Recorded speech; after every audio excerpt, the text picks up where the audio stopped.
P5 ini harus dimasukkan dalam kalender pendidikan sekolah. Karena supaya jelas dia pelaksanaannya.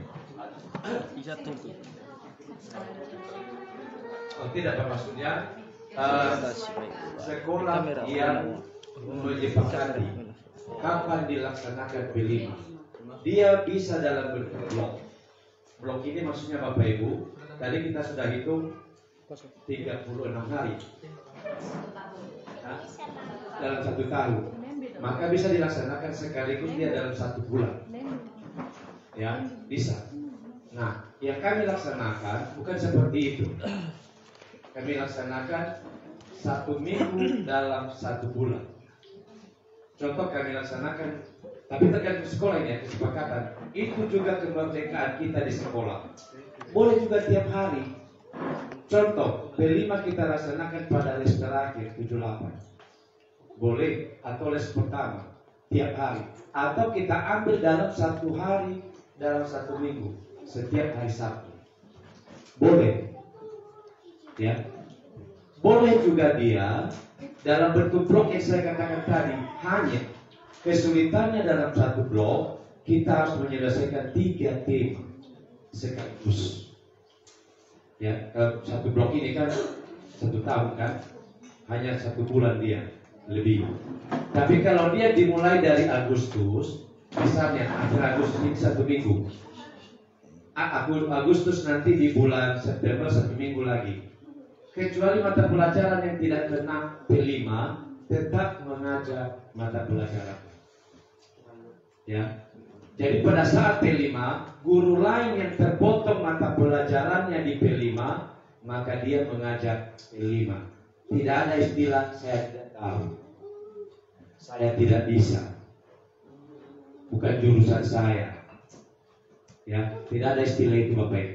Yang namanya les Bapak Ibu sudah diambil P5 itu 20 ke 35% dari jumlah les Bapak Ibu, maka wajib mengajar P5. Titik sebesar kepala gajah. Ya, karena ada keadaan Bapak Ibu di kemarin di sekolah yang saya juga narasumber, ada Bapak Ibu guru yang memang ini sudah mau pensiun, tinggal 2 tahun lagi. Saya tidak tahu itu dipilih tema kearifan lokal mengenai menari. Saya tidak bisa menari. Ya kan nggak mesti Bapak aksinya. Itu aksi namanya kalau sudah menari. Tidak langsung aksi, itu saya katakan Bapak Ibu ya. Kita jelaskan dulu. Jadi pertemuan itu dibagi. Pertemuan pertama apa yang disajikan. Pertemuan kedua ceritakan dulu mengenai dimensi-dimensi profil pelajar Pancasila, apa elemennya, apa subelemennya, apa maksudnya kearifan lokal, apa saja sejarah kearifan lokal di Pulau Nias ini. Kami sudah lakukan, nanti saya kasih contoh modulnya yang sudah kami buat sekarang. Ya. Jadi Bapak Ibu, kesepakatan dulu di sekolah dan harus dipilih dulu 3 tema ini karena masuk tidak mudik, karena nanti ada rapornya. Dan ada nilai di rapor. Ya, ada rapornya. Cetak nilai B5 tapi 1 tahun. Saya buka rapor, ada rapor anak-anak di sini. Boleh Pak Ibu? Contoh.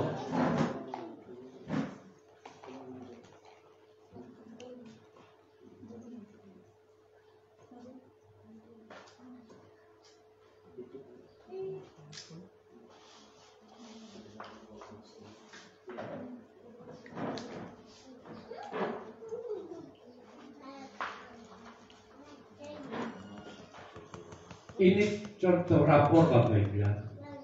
Dan ada di sini ini proyek penguatan profil belajar Pancasila. Tercantum nilainya. Ini di semester 1. Semester 2 juga demikian nanti.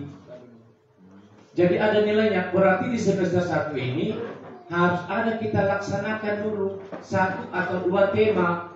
Boleh 1, boleh 2. Boleh juga nanti Jadi tidak boleh sekaligus nanti di semester 2. Itu makanya saya katakan bentuk blok tidak mungkin kita bisa laksanakan.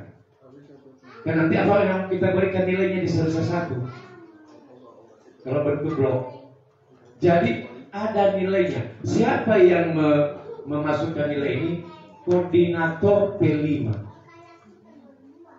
Ya, koordinator P5 nanti yang akan menginsert nilai ini ke dalam rapor anak-anak.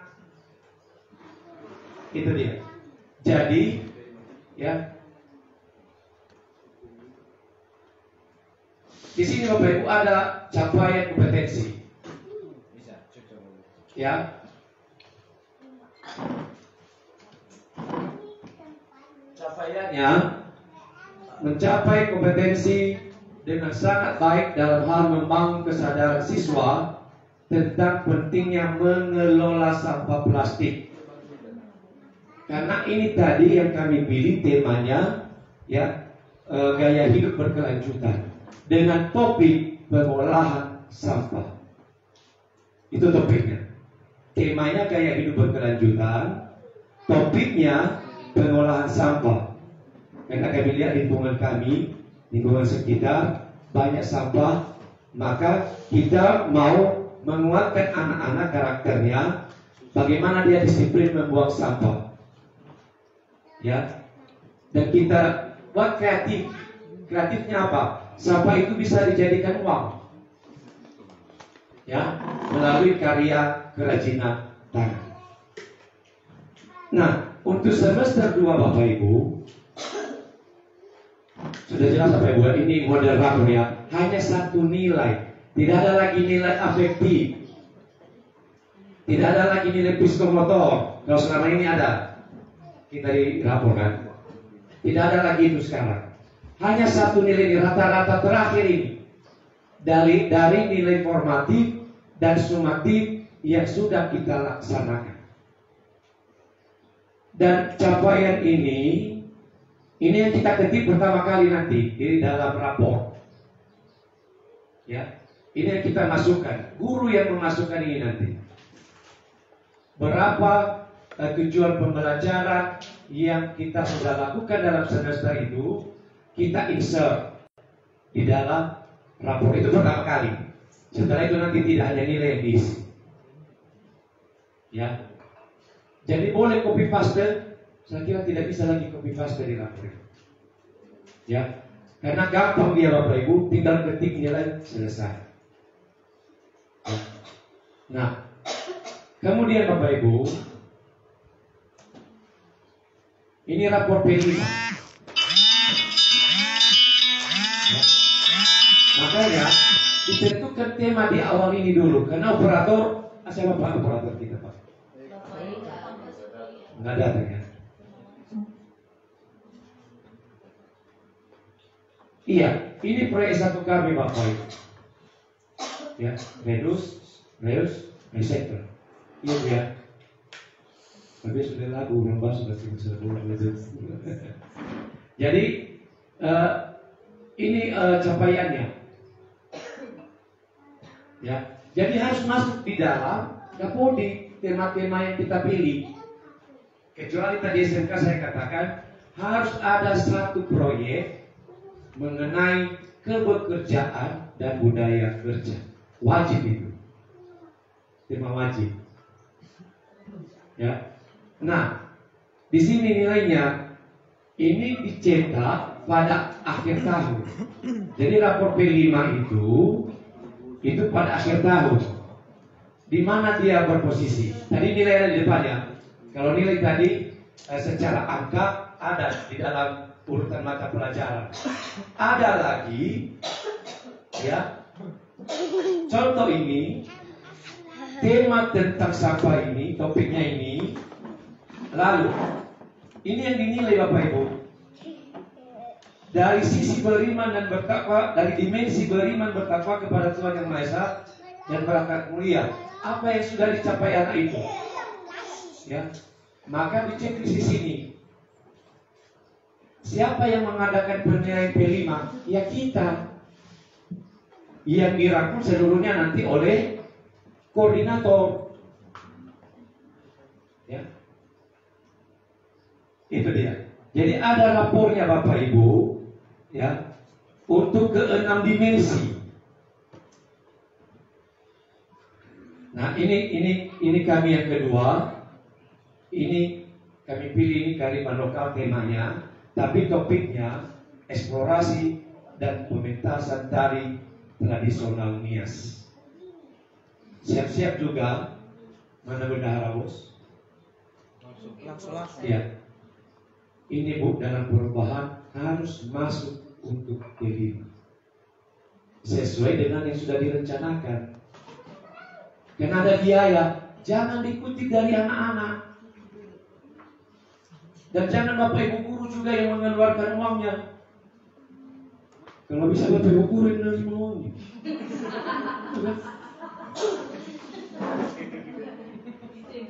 Iya itu ya. Jadi harus disiapkan ini semua Bapak Ibu. Tapi kita belum terlambat. Nanti bulan 9 atau September ini baru bisa perubahan Bapak Ibu ya. Hanya tidak boleh lagi investasi ya. Barang investasi. Hanya barang dan jasa yang boleh dibelanjakan.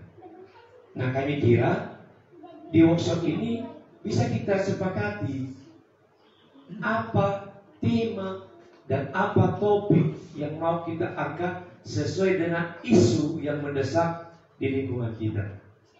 Nah, penilaiannya Bapak Ibu, ya. Jadi ke-6 dimensi itu yang dinilai. Ini yang kami potong ini Bapak Ibu, ya. Tidak semua masuk tadi.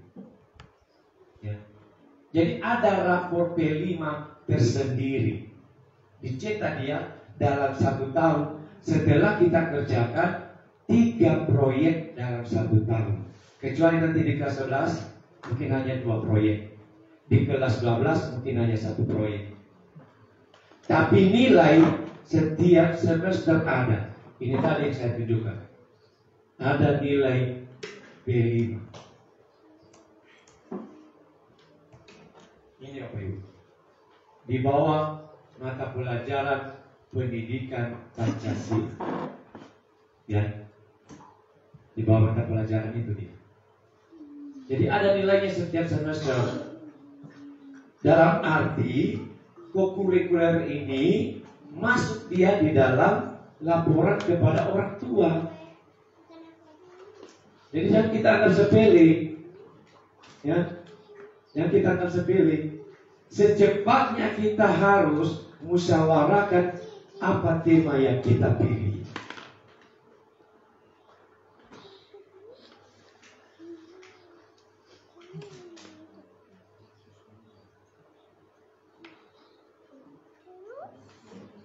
Nah ini jumlah-jumlah jam yang saya katakan tadi. Ini tadi sudah kita bahas. Ya.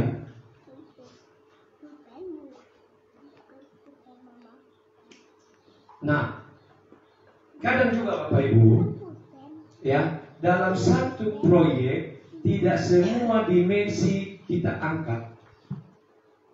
Artinya ada 6 dimensi tadi Bapak Ibu ya. Jangan lupa ya dihafal ya. Nanti saya tanya.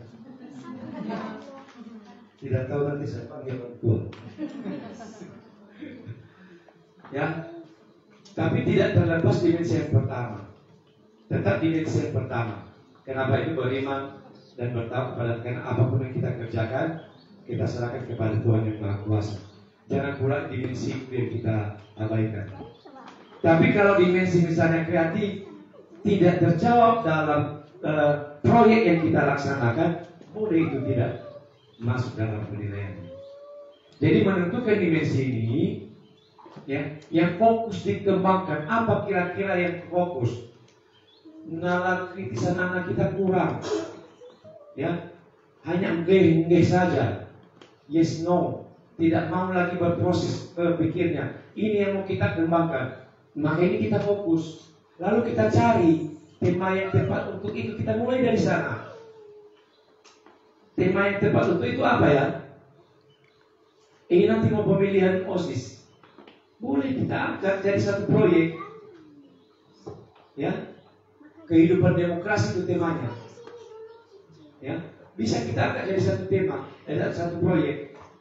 Sekalian berjalan juga ya pemilihan ketua OSIS kita berjalan juga proyek 5 karena waktu kita sedikit. Tapi tidak langsung aksi. Tetap ingat Bapak Ibu, tidak langsung aksi. Kita terangkan dulu kepada anak-anak, kenapa perlu OSIS. Jangan dulu itu. Kita terangkan dulu apa itu dimensi yang mau diperkuat. Ya. Kemudian ya pelan-pelan masuk apa itu OSIS. Apa tugas OSIS? Apa itu pengurus OSIS? Baru nanti aksi. Aksinya ini Bapak Ibu, kerjanya ya. Contoh mengolah sampah. Kita jelaskan dulu dari atas dimensi apa yang mau kita perkuat. Lalu apa pengaruh sampah dalam kehidupan kita. Dijelaskan itu dulu, satu-satu modul dulu itu. Dan gurunya boleh berganti-ganti. Satu orang menjelaskan itu sesuai dengan jadwal koordinator lagi. Makanya koordinator ini sudah dihargai, ini 2S ini satu kelas. Dan diterima di Dapodik.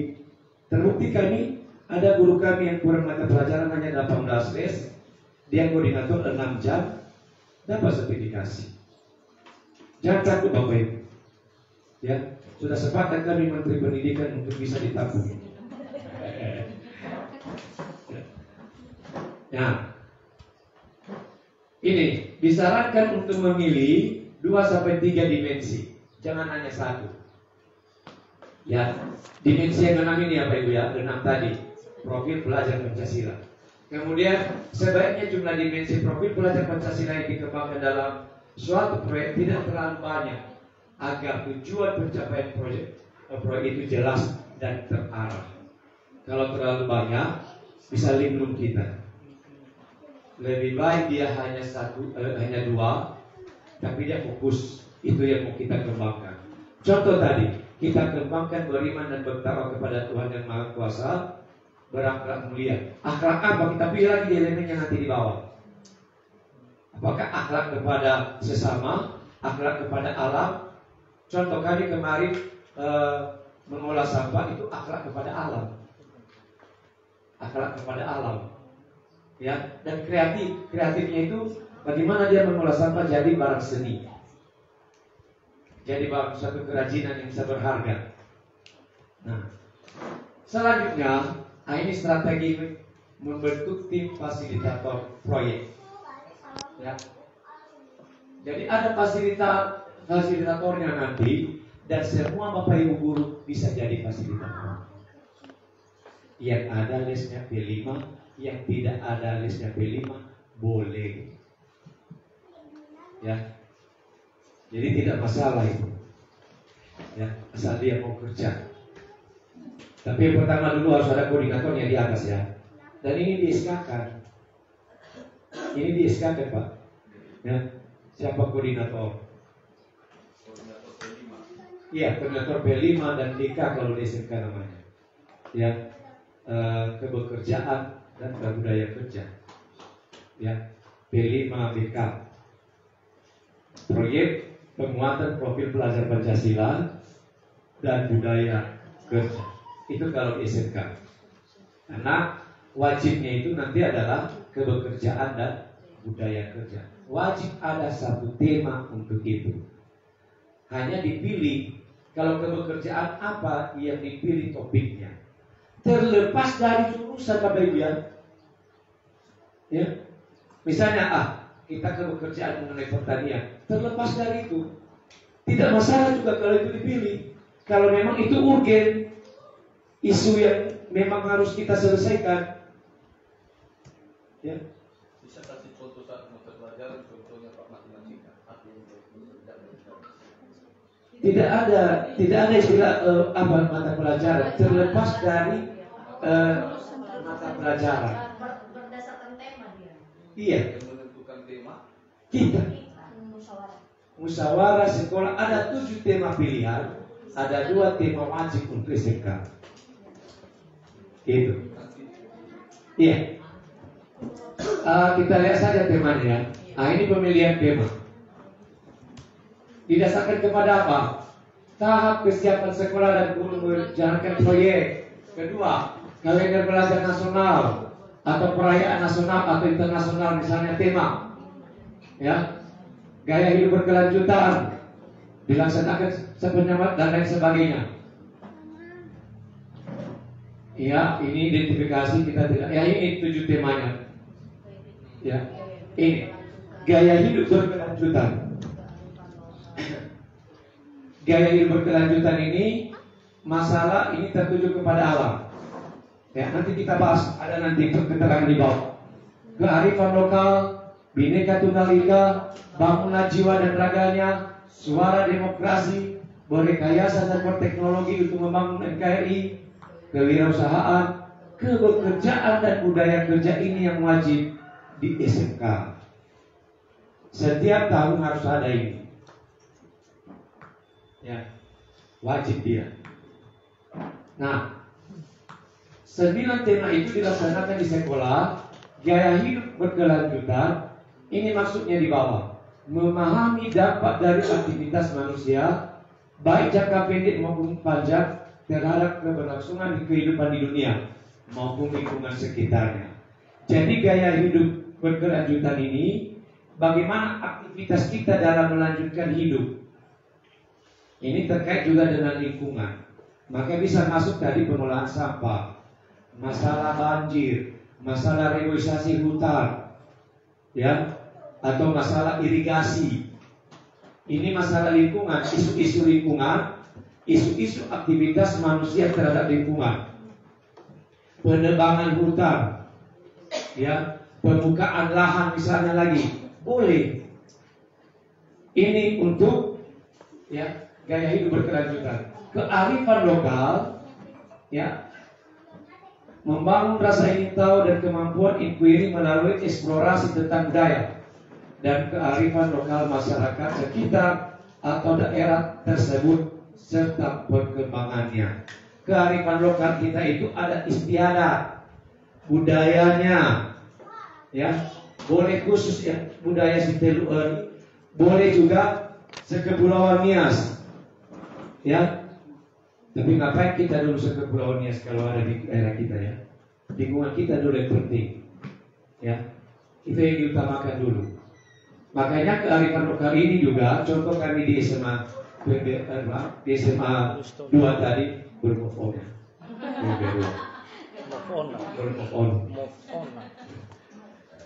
Move ya, bukan move. Kalau move itu di move ya. Move, oke. Maaf berbahasa Inggris. Ya. Ini kami angkat masalah penampilan tari daerah Nias. Jadi ada Maina, ada tari Moyo kemari, ada apa lagi? Pami Afo, tari Ahohu, Baluse, Perang, banyak kemari. Itu pun kita organisir anak-anak mana yang dia suka, itu lagi. Jadi kita tidak paksa, karena berorientasi kepada siswa. Mohon maaf ya Bapak Ibu.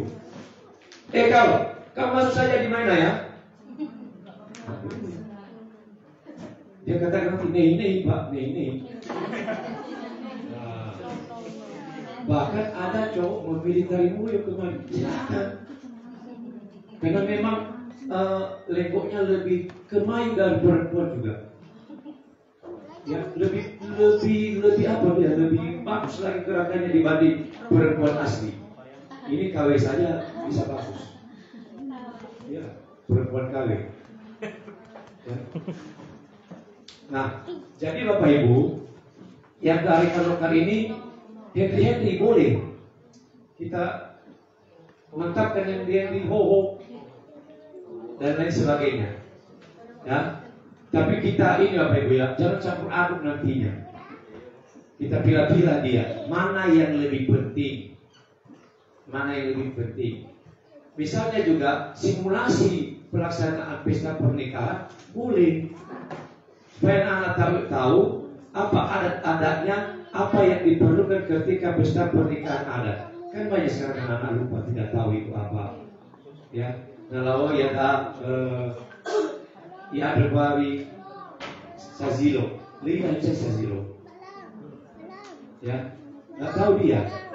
Oga tuke, lihat ada oga si oga tuke, 5 tuke, lihat.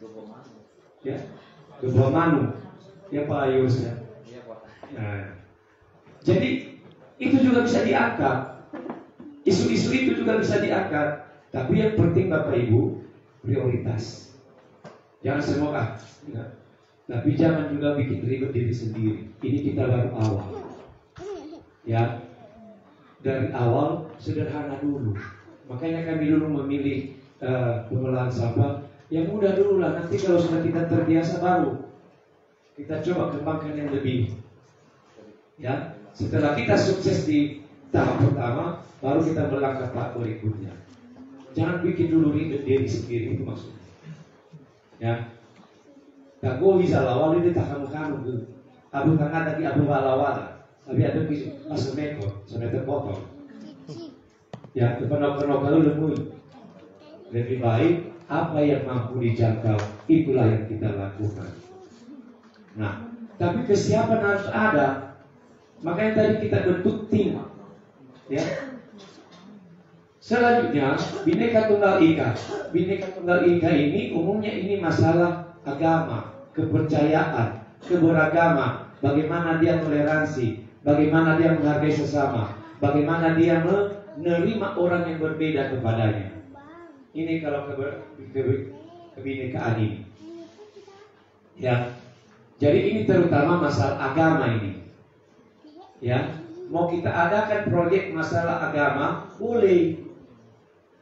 Ya, anak-anak sekarang kurang pintar untuk berkhotbah, akan jadi satu topik di tema ini. Di tema ini, dialog antar umat beragama. Hanya kita di sini tidak banyak ada agama Islam sih. Oh itu yang belum datang. Ya, belum BK ya. Nah, jadi dialog sama siapa kalau dialog diangkat ya? Nggak mungkin kan? Ya nggak mungkin. Tapi mulai dialog antar aliran yang ada, bukan hanya antar, inter agama juga ada perbedaan. Organisasi juga bisa berkelahi antar Kristen. Ya, BNKP dengan GBI bisa berkelahi. Ya, Katolik apalagi dengan Kristen. Jadi itu bisa juga itu diangkat. Kemudian bangunlah jiwa dan raganya. Ini masalah kesehatan pada umumnya. Proyek kita masalah bagaimana penanganan pertama pada kecelakaan. 3K boleh diangkat. Ya, tapi disediakan ya alat-alatnya, alat medisnya. Ya, bisa dan harus beli. Ya, bagaimana kita membuat pertolongan pertama? Apa namanya itu? CP ya, yang ditekan-tekan itu. Kita ajarkan anak-anak kita itu. Apa namanya itu? CPR ya. Iya, ditekan lalu dihembuskan nafas di mulutnya. Walaupun bau nafas. Yang penting hidup dia dulu kan. Nafas buatan istilahnya. Nah, suara demokrasi. Nah ini tadi Bapak Ibu, pemilihan umum, pemilihan ketua OSIS. Ini mau isu pemilihan umum. Kita adakan suatu proyek menanggapi pemilihan umum ini. Boleh. Ada pemilihan kepala desa. Sambil kita juga jalankan proyek. Boleh. Proyek apa itu Pak? Dia buat laporan nanti. Bapak Ibu, hasil proyek bukan melulu harus bentuk barang. Tidak melulu harus bentuk barang. Jadi boleh dalam bentuk apa? Presentasinya, laporannya. Itu. Tidak perlu harus ada barang, ada yang ditunjukkan, tidak. Jadi laporan juga, dia buat laporan. Sudah selesai, atau dia buat proposal. Berhasil dia buat proposal. Contoh kami kemarin di kewirausahaan. Hasil akhirnya apa? Hanya kemampuannya membuat proposal untuk berwirausaha. Lalu kami tampilkan ketika perayaan. Nah ini lagi, ada perayaannya Bapak Ibu. Setiap selesai satu proyek tema, maka ada perayaan atau panen hasil. Ya, sama ini di CKP Bu ya. Seperti itu pelaksanaannya. Pada hasil masing-masing kelas buat stand-nya. Menampilkan. Kalau ada barang, tunjukkan. Pameran. Kalau tadi proyeknya masalah kerajinan, dipamerkannya. Kalau dia hasilnya masalah presentasi, dipresentasikan di depan, diundang orang tua, undang komite, undang pemerintah daerah. Setiap habis proyek, tetapi, nah ini juga tetapinya, boleh juga setelah selesai tiga-tiganya. Baru sekaligus kan nanti perayaan. Boleh juga 2 selesai, maka lanjutkan perayaan. Iya, kalau kami kemari selesai satu tema, ya masalah sampah, kami ambil momen Hari Guru, di situ kami buat perayaan untuk tema yang sudah selesai yang satu ini. Ya, Hari Guru. Iya betul, Hari Guru. Pas Hari Guru kemarin itu. Baru 2 tema lagi, sedang berjalan tema yang satu ke wirausahaan mulai bulan 12 atau Desember. Lanjut baru bulan 5 kami ambil dia momen ekstrakurikuler. Karena dia kearifan lokal menari, ditampilkan satu persatu. Bentuk pensi. Sambil pensi. Pentas seni. Jadi boleh dia diintegralkan dia di situ ya sambil kita laksanakan yang satu, sambil juga jalan yang lainnya. Nah, perayaan ini butuh dana juga, butuh. Apalagi kalau dia tampilan misalnya kearifan lokal tadi, harus ada panggungnya. Hitung-hitung ini koordinator dan fasilitator. Ya, berapa tenda kita pakai kalau mengundang orang tua? Ada undangan kan?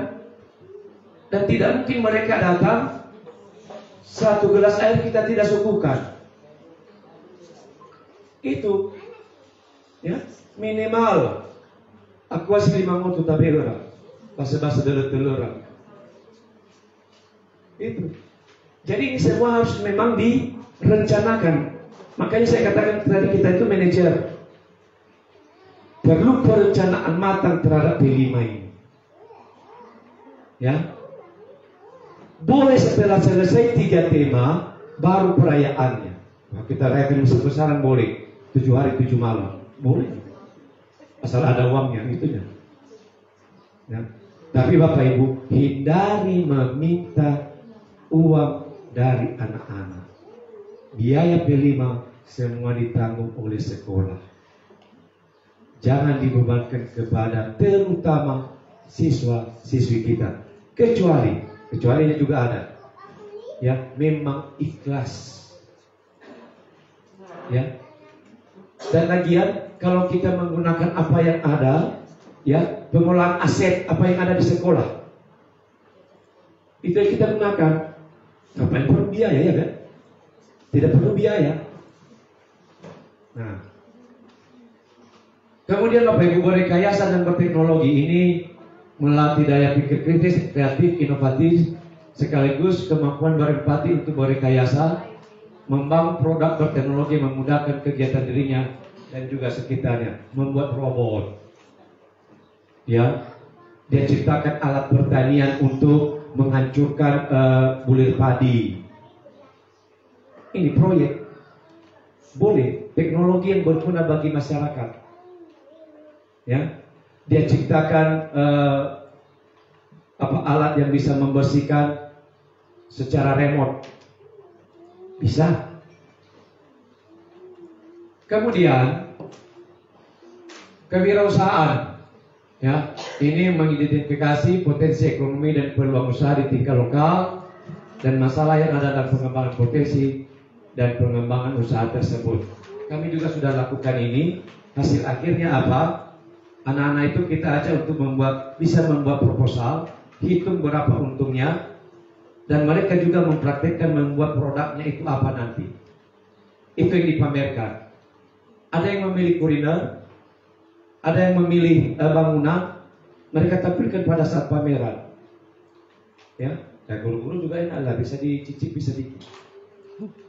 Ya, ada kuliner itu dia buat dari batang pisang, keripik, ditampilkan.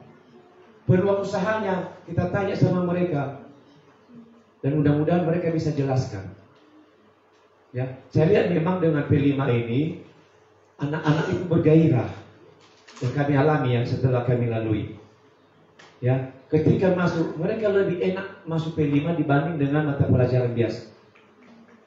Ya, mereka lebih tekuni itu. Dan kami lihat juga hasil-hasil karya mereka itu luar biasa. Mereka bisa daya kreatifnya keluar. Ya. Contoh kemarin di Sapa itu, siapa yang suka di tanah, maka dia yang buat kompos. Membuat kompos, membuat pestisida alami. Ya, yang suka ini di tanah. Dan ada yang memilih, ada yang suka juga buat kerajinan, bunga-bunga dari bahan sampah, ya, dan lain sebagainya. Nah, itu bisa kita munculkan. Selanjutnya kebekerjaan ini tema wajib, Bapak Ibu. Ya, ini pemahaman tentang ketenaga kerjaan, peluang kerja, kesiapan kerja, itu bisa kita angkat temanya. Ingat Bapak Ibu yang saya katakan, tidak mesti barang. Laporan dia juga menelusuri itu bisa menjadi proyeknya. Jadi proyek itu tidak harus ada yang dihasilkan barangnya. Ya, lebih baik dia pemahamannya itu sudah hasil daripada proyek. Dan terakhir budaya kerja. Nah, ini bisa kita baca, ya, membangun kesadaran sikap dan perilaku untuk membiasakan diri sebagai budaya kerja positif. Apalagi SMK yang dipersiapkan tamat terjun ke masyarakat untuk bekerja langsung. Berbeda dengan SMA. Kalau SMA dipersiapkan mau tidak mau untuk melanjutkan selanjutnya ke perguruan tinggi. Ya. Jadi kalau SMK memang dipersiapkan mereka terjun ke masyarakat, maka mereka harus siap juga dalam masalah budaya kerja ini. Ya, bagaimana dia tertib bekerja, bagaimana dia disiplin bekerja, dan lain sebagainya. Jadi itu beberapa tema Bapak Ibu. Nah, ini penentuan tema dan topik spesifik sesuai dengan tahapan sekolah. Ini kita tahap awal Bapak Ibu ya. Berarti kita menentukan tema di awal tahun pelajaran. Kemudian pemberian opsi tema, sekolah menelaah isu yang sama untuk semua kelas. Untuk semua kelas dulu. Jangan dulu berbeda-beda. Misalnya 2 kelas, jangan tema yang satu untuk kelas 10-1 misalnya. Ini nanti kalau sudah tahap ini kita boleh di sini. Tahap lanjutan. Berapa tahun kita di sini? Ya, minimal kita sudah menjalani 3 tahun, kita harus naik level Bapak Ibu. Ya, atau 2 tahun. Boleh kita naik level. Ya, tahap lanjutan di sini setiap kelas dapat memilih tema yang berbeda. Anak-anak yang memilih sudah. Kalau di sini tadi sekolah menentukan. Tapi kalau sudah di tahap lanjutan, nah ini. Jadi kita masih tahap awal karena baru pertama ya. Ya baru pertama. Berarti kita tentukan, kita sepakati dulu tema oleh guru-guru. Jangan dulu diikutkan siswa. Ya. Karena semua itu harus ada dokumentasinya Bapak Ibu ya.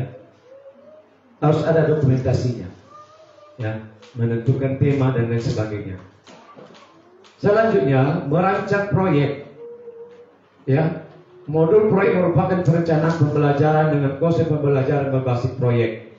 Tentu Bapak Ibu tahu ya, proyek basic learning ya sudah pernah dilaksanakan dalam proses pembelajaran ya. Ya, jadi seperti itu juga sebenarnya dia. Ya, seperti itu juga sebenarnya. Tidak jauh berbeda. Ya. Kemudian menyusun dokumen yang mendeskripsikan perencanaan kegiatan proyek sebagai panduan. Ada panduan bagi kita juga. Ini koordinator nanti bersama dengan fasilitator buat panduannya. Ya, apa rambu-rambunya yang harus kita laksanakan. Nah, catatan di sini, guru memiliki kemerdekaan untuk membuat sendiri, memilih, dan memodifikasi proyek. Namanya kurikulum merdeka. Ya, maka guru merdeka untuk membuat modulnya. Hanya sepakati, lebih baik ada musyawarah. Contoh, modul pertama apa yang mau kita ajarkan kepada anak-anak? Ini ya, misalnya, contoh, kita sepakati dulu tema kearifan lokal. Itu ya. Baru apa topiknya? Contoh misalnya kita masalah tarian tadi. Sudah kita sepakati di situ, lalu kita sepakati dari mana kita mulai. Jangan langsung aksi. Berarti kita mulai dengan pengenalan profil belajar Pancasila. Satu modul. Siapa yang buat? Satu kelompok bisa buat modul itu. Begitu cara biar mudah. Lalu langkah kedua, ya, apa itu kearifan lokal? Ya, berarti dijelaskan mengenai kearifan lokal. Ini Bapak Ibu guru yang ada di sini 4 orang kerjakan modul itu. Berikutnya, apa kearifan lokal di Pulau Nias? Satu kelompok di belakang. Apa jenis-jenis kearifan lokal Pulau Nias? Satu kelompok. Sejarah tarian. Dibagi tarian itu karena banyak. Satu kelompok. Sudah selesai. Seperti itu kami di sekolah Bapak Ibu. Tapi guru yang tidak terlibat di 5 tidak ikut pula. Itu juga kita hargai. Karena lesnya nggak terpotong. Artinya guru-guru kami yang mengajar tidak ada lesnya di kelas 10. Dia hanya mengajar kelas 11, kelas 12 kemarin. Maka mereka boleh pulang. Ya. Jadi yang ada lesnya ya wajib buat modul. Jangan serahkan semua sama koordinator. Tapi garis besar rambu-rambunya sudah ada di tangan koordinator. Maunya seperti itu. Dan sudah selesai juga kalendernya, disepakati di sekolah kapan dilaksanakan, sehingga koordinator juga bisa bagi jadwal. Dan bagi jadwal ini juga disesuaikan tadi ya Bapak Ibu ya. Contoh tadi bahasa Indonesia 36 ya kalau tidak salah. Sedangkan PKN hanya 18. Berarti bahasa Indonesia 2 kali dia masuk. PKN hanya 1 kali. Contoh ini. Lalu rencana aksi. Aksi ini berarti kita melatih mereka tarian. Itu aksi yang kita nilai di sana kolaborasinya. Bagaimana gotong royongnya melaksanakan itu. Pak, tidak ada kami yang pintar menari. Boleh kita ambil dari luar.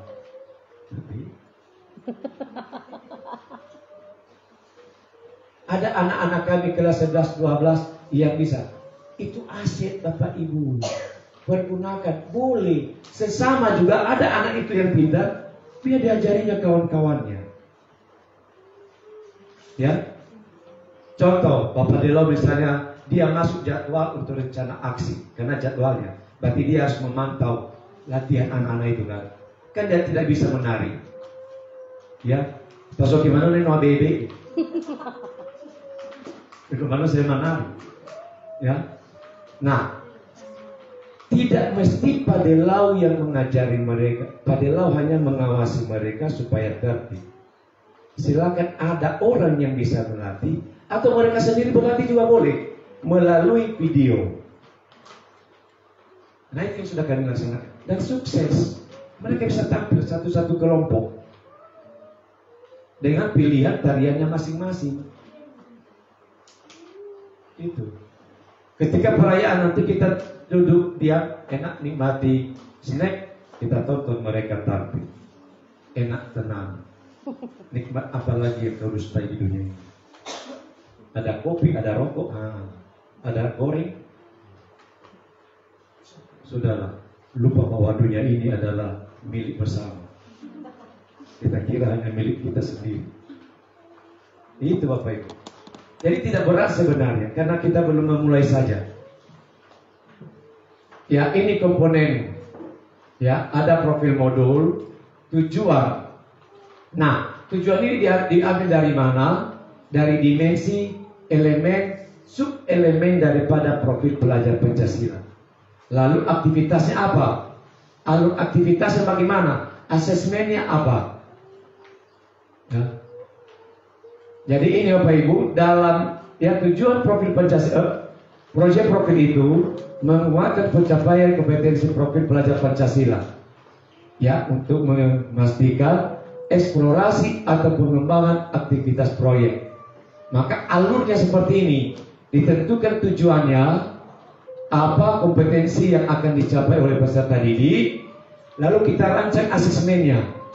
Bagaimana pendidik dapat mengetahui dan mengukur ketercapaian tersebut, dan bagaimana kita mengembangkan aktivitasnya. Ya. Contoh, kita menentukan tujuannya menghasilkan solusi alternatif dengan mengadaptasi berbagai gagasan dan berbalik. Merancang asesmennya, peserta didik dapat menuliskan ide solutif, karena tadi di sini menghasilkan solusi. Berarti harus ide solutif dari asesmennya. Mengembangkan aktivitasnya, kita ajak mereka berdiskusi.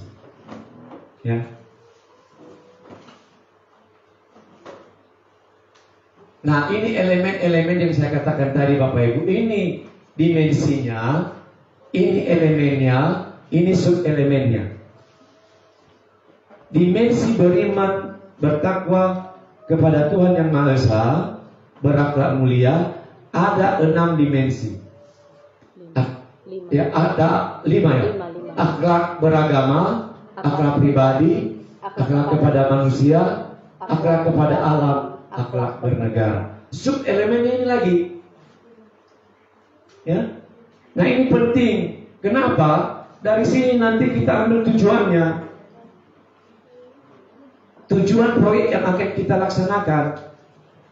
Ya.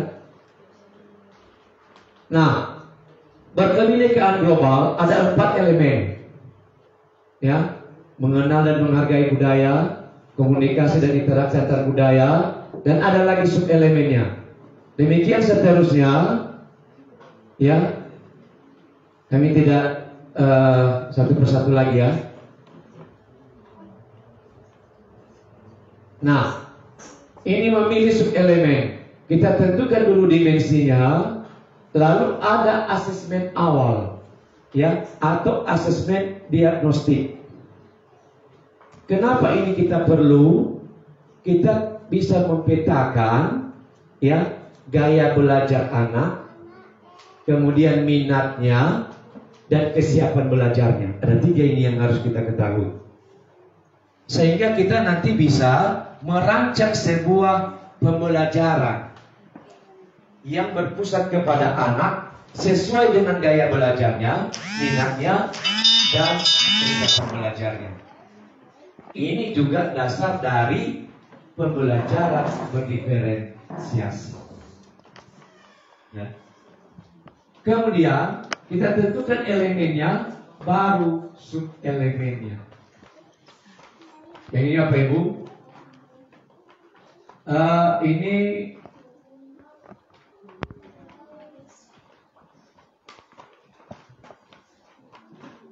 jadi ini asesmennya ya Bapak Ibu untuk proyek. Kita asesmen diagnostik dulu, baru asesmen formatif ini ketika kita sedang mengajar profil pelajar Pancasila, mengajar P5, maka berjalan juga asesmen. Bagaimana ketika aksi? Kita buat instrumen, ya, bagaimana dia bekerja sama. Kemudian bagaimana sikapnya. Tentu ini observasi yang lebih banyak. Kalau aksi, observasi yang lebih banyak, ya. Dan bagaimana perkembangan dia dalam artinya dia kemampuannya mencapai tujuan yang kita harapkan. Ya, kita juga harus menilai itu. Itu asesmen formatif ini menyatu dia dalam proses pembelajaran.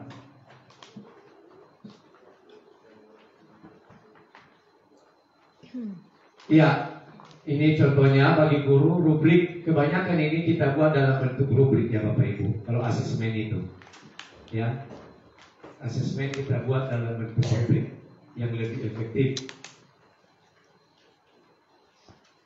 Nah, ini contoh penggunaan rubrik, ya, dimensi bernalar kritis, ya.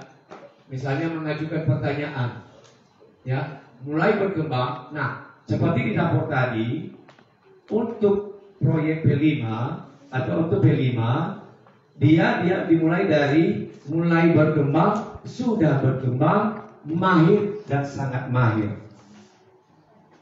Gitu. Jadi kita katakan dia mulai berkembang kalau dia bisa mengajukan pertanyaan untuk mengidentifikasi suatu permasalahan dan mengkonfirmasi pemahaman terhadap suatu permasalahan mengenai dirinya dan lingkungannya.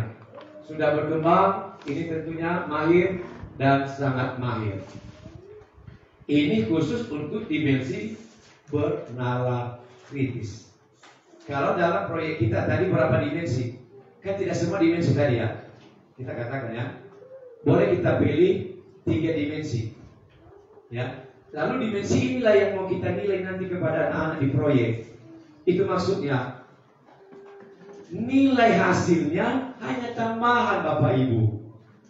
Yang penting adalah prosesnya ini, dimensinya ini, elemennya ini, sub-elemennya ini kita nilai kepada anak-anak. Sudah adakah kepadanya bernalar kritis dengan kita melaksanakan proyek itu? Itu yang penting. Bukan dia membuat bunganya atau menarinya kalau temanya kearifan lokal, bukan itu yang penting. Tapi yang penting yang kita nilai adalah dimensinya. Mana yang sudah milikinya. Itu yang sudah kita kuatkan. Ya, sama yang ini. Jadi ini bagaimana kita mengelola proyek, ya. Kita mulai dengan pertanyaan pemantik Bapak Ibu. Ya. Pertanyaan pemantik ini untuk memancing ketertarikan dan rasa ingin tahu dari anak-anak kita. Jadi setiap kita masuk, bukan hanya dalam P5 ini ya, setiap mata pelajaran juga harus membuat pertanyaan pemantik. Itu nanti kita belajar dalam modul ajar. Harus ada pertanyaan pemantik di awal kita memulai belajar. Ya. Supaya apa? Supaya anak-anak kita ini ada rasa ingin tahu. Tapi ingat Bapak Ibu, pertanyaan pemantik tidak perlu perhitungan, tidak perlu penelitian, bukan ilmu yang harus mendalam. Pertanyaan pemantik itu yaitu pertanyaan yang bersifat terbuka. Dia bersifat terbuka dan dia kontekstual. Ya. Artinya yang bisa dikenali, dinalar anak-anak kita dalam kehidupan sehari-hari. Itu pertanyaan pemantik. Jangan pertanyaan pemantik dia harus dulu membuka buku, meneliti dulu atau menghitung. Nah, itu bukan pertanyaan pemantik namanya. Itu mematikan namanya. Ya, kebalikan dari pemantik mematikan. Ya. Lalu pertanyaan pemantik itu bukan berarti harus menjadi hukuman bagi anak-anak kalau tidak tahu. Karena ada masuk. Coba jawab dulu. Ya, mengapa Pancasila itu perlu bagi negara Indonesia? Contohnya, dia tidak tahu. Kalau mula-mula aja tahu di rumah ya. Itu tak perlu menunggu bagian pakabatan. Ya, kalau dulu saya pernah begitu ibu saya. Ya, karena saya dulu suka buku. Tidak tahu dia wajar itu. Apalagi kalau tidak hafal dia pasal-pasal. Ya kepada tahu pada lawi. Tapi kalau pada lawi dulu aman. Semua pasal hampir dihafalnya, hampir. Lupa sekarang. Ya, sudah lupa sekarang. Jurusan apa pada lawi? IPA. Enggak. Oh, ya. Waktu SMA IPA, saya tak tahu salah. Oh, ya. Kemudian, ya, nah ini tema proyek Bapak Ibu. Yang ini topiknya, boleh kita, ini contoh pertanyaan pemantiknya. Ya, ini contoh-contohnya. Kemudian strategi itu memulai di bagaimana. Kami kira ini semua, ya, tidak perlu lagi kita bahas. Tetapi ingat Bapak Ibu, kita harus tetap ada refleksi. Refleksinya itu pancing dengan sebuah pertanyaan. Refleksikan anak-anak, refleksi juga bagi Bapak Ibu. Jangan hanya anak-anak yang kita refleksikan, tapi kita sendiri tidak refleksi diri. Ya, setiap hari kita harus refleksi diri. Saya sekarang ini tetap merefleksikan setelah selesai mengajar. Karena ada tugas juga di PFM yang saya ikuti, makanya saya buat begitu, bukan apa-apa. Sudah ada yang buka PFM Bapak Ibu? Sudah? PFM, Platform Merdeka Mengajar. Sudah ya? Diikuti itu Bapak Ibu, maka kita bisa tahu semua kurikulum Merdeka. Saya banyak belajar di situ. Dan kita juga ada aksi nyata. Aksi nyata itulah yang saya kerjakan di refleksi. Setiap hari harus ada refleksi. Tapi saya bersyukur bisa belajar itu karena akhirnya saya setiap hari berefleksi. Dan dengan berefleksi, saya tahu apa kekurangan saya. Dengan berefleksi, ya, saya akhirnya mengatur. Oh, tadi saya mengatakan ini sama anak ibu ya. Mungkin hatinya terluka tadi, padahal hanya candaan menurut kita. Tapi dengan saya berefleksi, akhirnya terpikir kembali. Saya panggil dia di kantor. Mohon maaf tadi kami tersinggung waktu Bapak bilang ini. Pernah ini pada minggu yang lalu ini, karena kami sudah efektif belajar. Iya Pak, malu saya kena kan. Jadi kita anggap los saja. Oh ya, maafkan Bapak kalau begitu, kita akan perbaiki. Karena segitiga restitusi harus diperbaiki Bu ya. Segitiga restitusi. Ya. Dalam menyelesaikan masalah di segitiga restitusi Bapak Ibu harus ada perbaikan, ya, dan harus ada kesadaran bahwa itu salah. Oke. Kami kira untuk P5 sudah kita ulas seluruhnya. Mungkin ada, ya, di hati Bapak Ibu. Jangan ditata, nanti jadi godok. Ya. Kemukakan, kita diskusi Bapak. Saya tidak mengajari Bapak Ibu, karena kami juga guru, saya juga guru. Kita tukar pendapat, kira-kira bagaimana kita melaksanakannya. Silakan Bapak Ibu, kami berikan waktu, kami kembalikan kepada moderator. Baik, untuk sesi pertama kita telah selesai. Bagi Bapak Ibu guru yang memiliki pertanyaan, boleh disampaikan. Ada yang punya pertanyaan Bapak Ibu? Atau saya mulai duluan ya? Ada beberapa hal yang mau saya pertanyakan di sini, Pak. Yang pertama tadi kan ada 9 tema. Kalau 7 secara keseluruhan, ada 2 tema yang khusus atau diwajibkan di SMK, yaitu tema kepekerjaan dan budaya bekerja. Yang mau saya pertanyakan, apakah dalam 1 tahun itu kedua tema ini harus ada atau boleh hanya salah satu? Apakah harus dua-dua atau salah satu saja? Dan yang lain kan bisa kita pilih, kita sesuaikan dengan keadaan sekolah kita. Kemudian mungkin saat ini masih hanya kelas 10 di sini yang mengikuti kurikulum Merdeka Belajar. Yang mau saya pertanyakan adalah ini membahas tentang koordinator. Tadi kan dikatakan oleh Bapak bahwa 3 kelas itu 1 koordinator.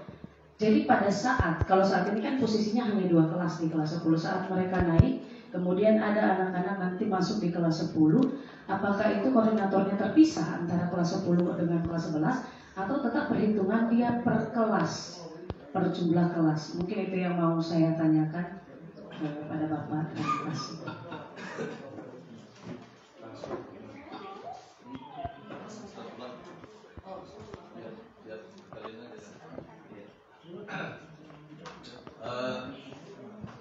Terima kasih dulu sebelumnya buat Bapak Harifah narasumber.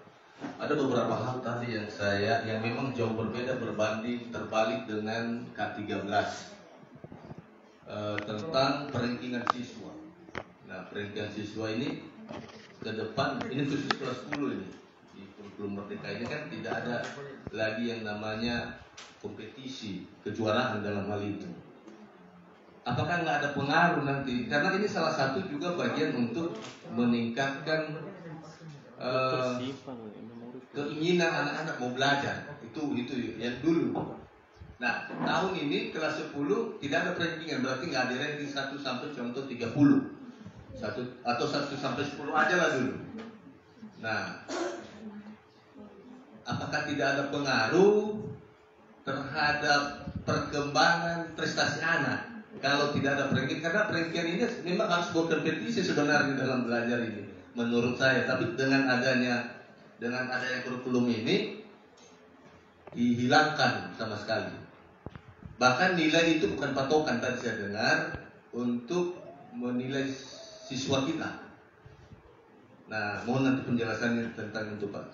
Yang kedua tentang P5 ini, ada koordinatornya.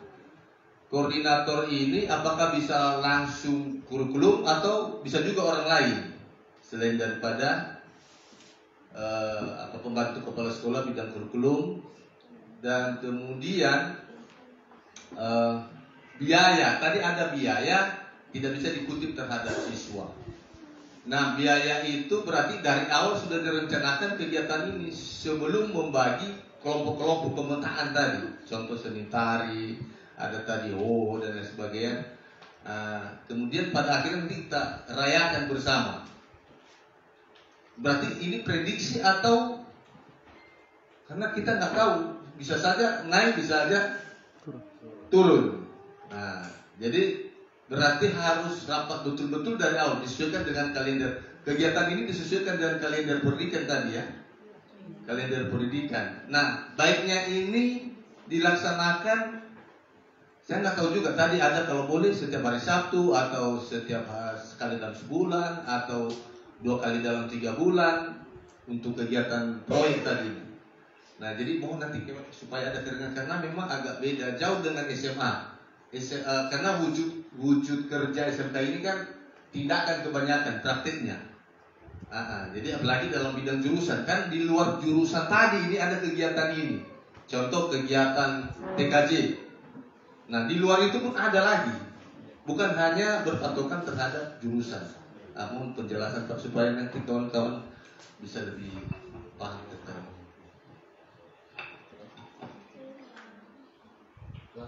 Iya, Pak. Ada pertanyaan, Kak? Nanti.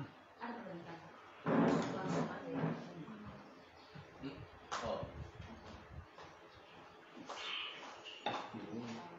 Ibu Mawar semua. Langsung ya Pak, baik, terima kasih waktu yang diberikan. Yang saya hormati Bapak Kepala Sekolah dan juga Bapak narasumber, dan yang saya hormati rekan-rekan guru semua. Ada beberapa hal yang juga saya pertanyakan di sini sesuai dengan yang sudah Bapak jelaskan tadi. Ini yang pertama tentang kurikulum ini, terkhusus dia pada pembahasan P5. Di masing-masing mapel tadi di struktur kurikulum ada P5-nya, tapi memang ada yang nggak ada P5-nya, seperti apa tadi, dasar-dasar pokok jurusan. Nah, yang kami tanyakan di situ, apakah proyek di masing-masing mapel ini yang alokasi pembagian jamnya tadi sudah diuraikan,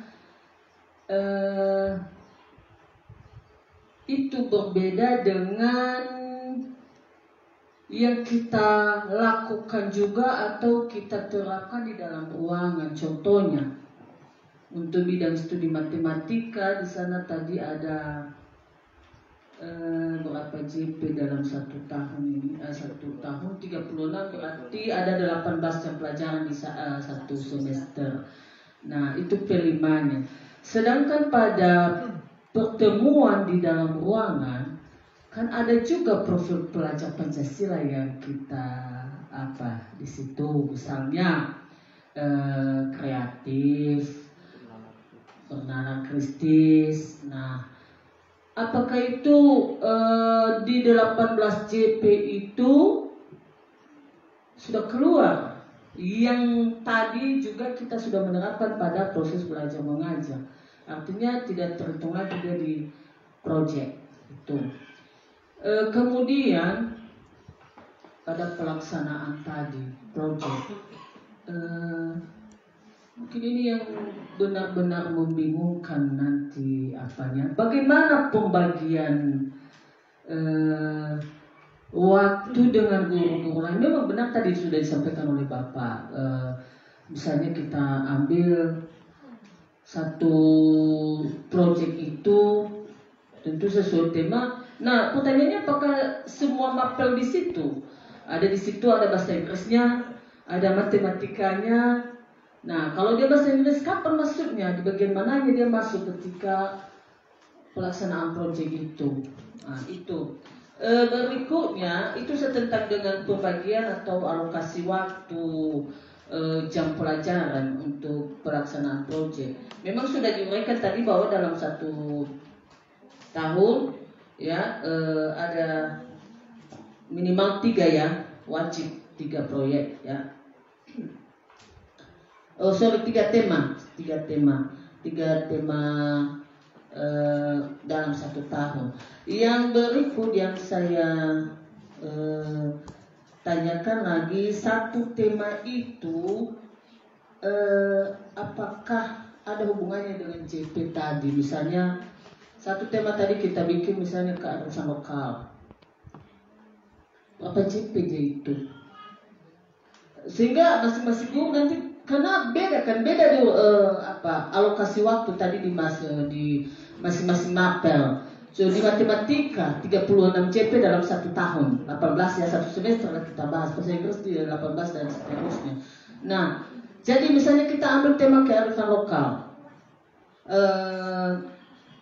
temanya ya, dan ada topik di situ. Nah, jadi tadi gurunya yang terlibat tentunya boleh ya, boleh guru yang ada P5-nya, boleh yang enggak kalau dia mau. Nah, tentu yang wajib ini yang ada P5-nya.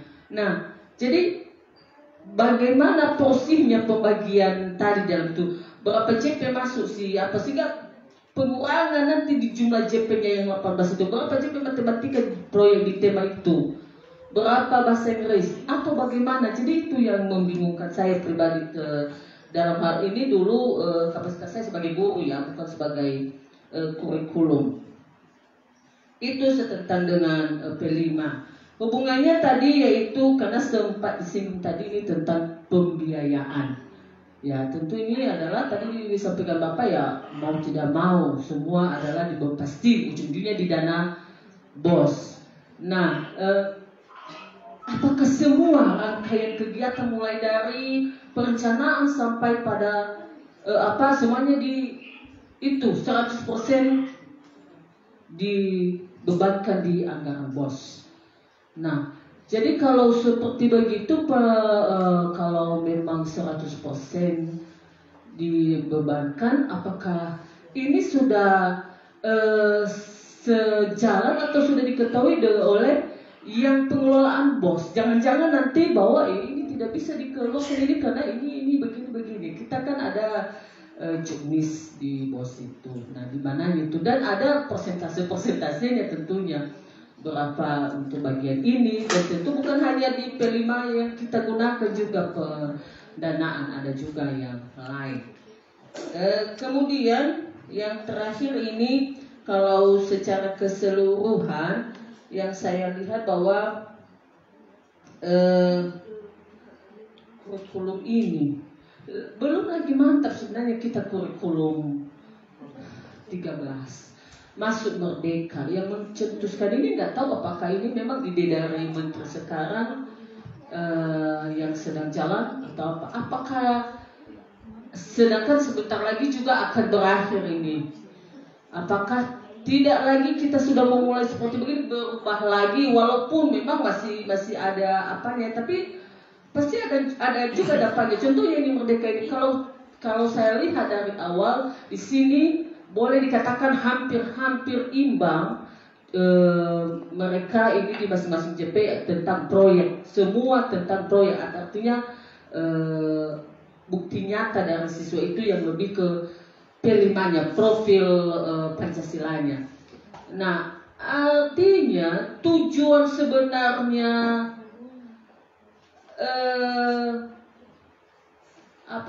tujuan pendidikan nasionalnya itu apa?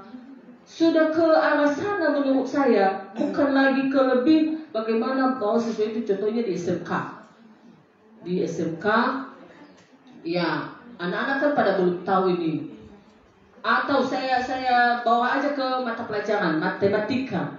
Nah, anak-anak sekarang saja dengan jumlah jam matematika yang 4 JP 1 minggu contohnya, belum tentu bisa mengetahui semua tentang matematika sesuai dengan kurikulum mereka di 4 JP itu di sebelumnya. Nah, sekarang sudah dikurangi, lebih banyak ke proyek.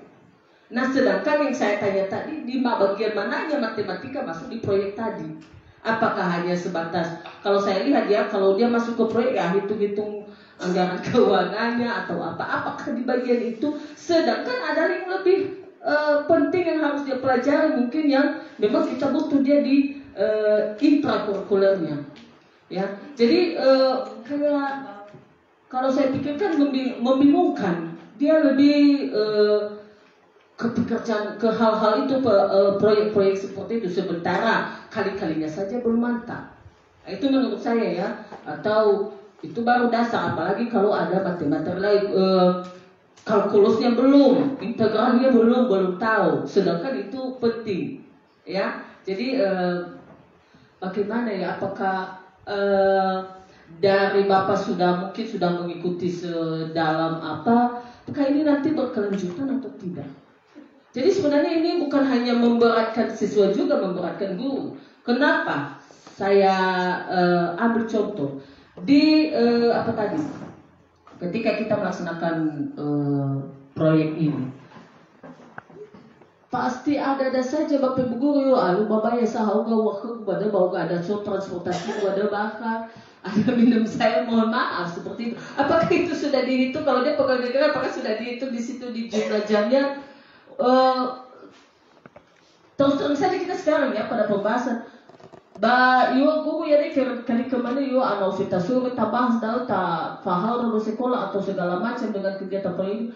Apakah ada uang minum saya di situ? Berapa digaji saya untuk itu sebagai koordinator? Memang ada 2 JP, itu koordinator. Tapi yang lainnya, yang di dalam itu tadi, nah, di mana diambil? Apakah semuanya itu boleh dimasukkan dalam itu? Nah, jadi itu kira-kira yang saya tanya. Yang terakhir saya pertanyakan tadi sempat tentang dengan kurikulum ini. Ada kompetensi kalian yang sekarang dikenal dengan konsentrasi kalian. Cuma kurang mengerti kami dengan konsentrasi kalian ini. Saya cari juga tadi kok nggak dapat atau jaringan saya lele juga konsentrasi keahlian. Apakah sama dengan yang kemarin kompetensi? Sama itu hanya istilahnya saja. Cuma diganti istilahnya saja. Nah, sehubungan dengan itu ada di kurikulum Merdeka, yaitu dasar program kalian yang kelas 10 dia ada 12 CP. Kelas 10 ada 12 CP, kelas 11 beda lagi. Nah, jadi sehubungan dengan itu, karena ini kata Bapak tadi hanya istilahnya, berarti oke sama. Ya, cuma pertanyaannya 12 CP. Dan ini juga kurikulum Merdeka. Apakah tidak berkesalahan kami sudah membuat seperti ini pada pembagian jam mengajar? Satu jurusan, misalnya jurusan TKJ, ada 12 CP itu di kelas 10, di bawah, paling bawah. Ada 190 berapa ini? Kelas berapa saya? Apa ya? Kelas 10.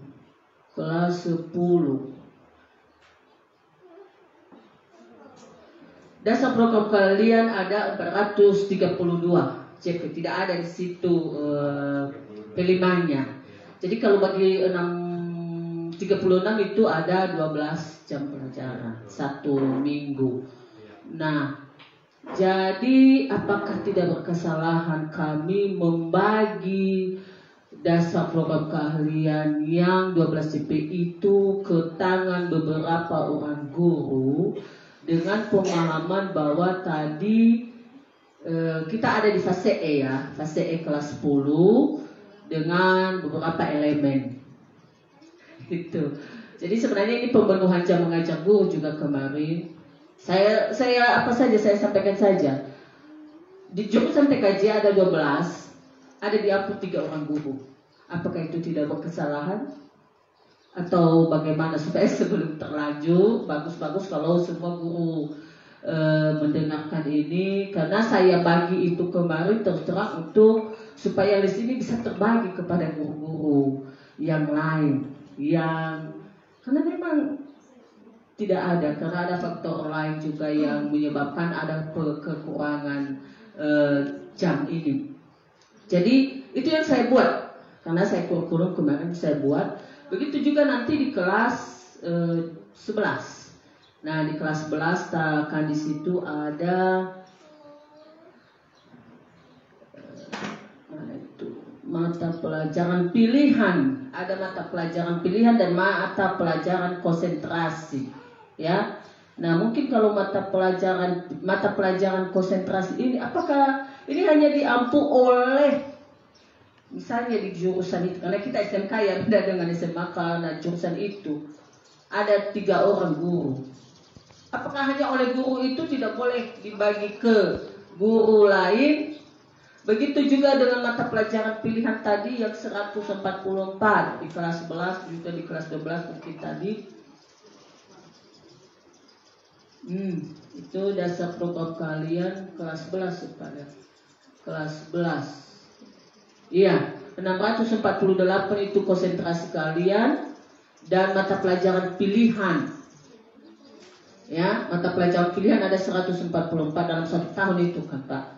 Nah, apakah itu hanya boleh kita berikan kepada guru-guru yang di bidang itu atau bisa? Karena saya juga belum udah saya buka memang fase, kalau di kelas 11 kan fase F. Kelas 11 dan 12 fase F. Nah, di fase itu ada elemen-elemennya tentunya, ya, elemen-elemennya. Itu dasar pembagian saya kemarin. Makanya sebelum kita terlanjur, makanya saya tanya bagaimana ini. Saya awali saja dari kelas 10 tadi.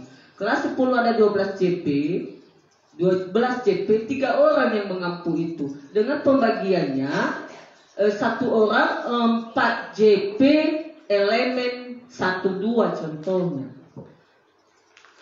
Apakah itu tidak salah atau bagaimana? Karena benar, karena saya buat ini kemarin tanpa ada pengetahuan sama sekali tentang kurikulum Merdeka. Yang terakhir masih dengan struktur adalah tentang pelaksanaan praktek yang 6 bulan atau 5 bulan tadi ya di kelas 12. 6 bulan. Sudah pas itu di kelas 12 atau bisa relatif bisa masuk kita ke kelas 11. Nah, kemudian di situ tadi sempat Bapak sampaikan tentang alokasi waktu, jumlah jam pelajaran. Artinya dengan adanya PKL yang sekian lama itu tentu pengaruhnya adalah di jumlah CP sesuai dengan ini tadi. Nah, pasti saja contohnya di situ matematika tinggal di kelas kelas 11 contohnya tinggal 3 atau 2 jam pelajaran 1 minggu. Nah, kalau kita bikin Senin, Selasa, Rabu itu adalah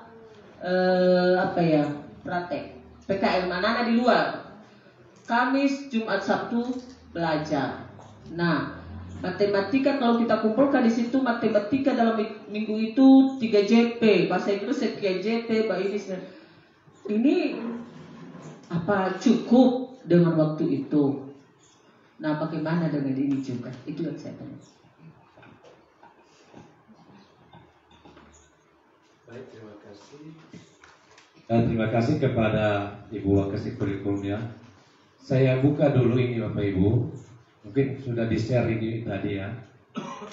Keputusan Kepala Badan Standar Kurikulum dan Asesmen tentang perubahan atas keputusan ini mengenai ya capaian pembelajaran dari fase 0 itu PAUD, sampai kepada fase F.